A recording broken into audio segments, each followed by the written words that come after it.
这样就是有的人是想保护他自己的家啊。如果你是女生，就要挑这个门，它的声音是不一样的。哦，你可以敲敲看吗？啊，就有人会出来。就是说可以上厕所吗？上面的啊，男生挑上面的门的，它声音不一样的。只要声音不一样，不重要你从哪个门进去的，只是你要挑门的时候一定要挑男生或者女生的。哦，因为他们的声音不一样的。上面是男生。你可以挑这个门，然后他给你开这个门就可以进去，明白吗？主要的是这个。所以他这个开大的门是男生进去的啊。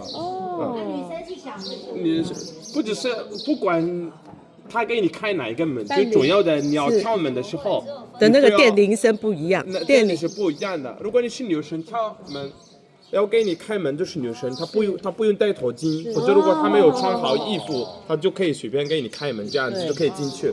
但是如果你是男生敲门的时候，如果家里面没有男生，就没有人给你开门，就没有人给你开门。哦，这样明白吗？但是如果你故意你是男生，然后敲女生的门，就会被骂的。哦，这样。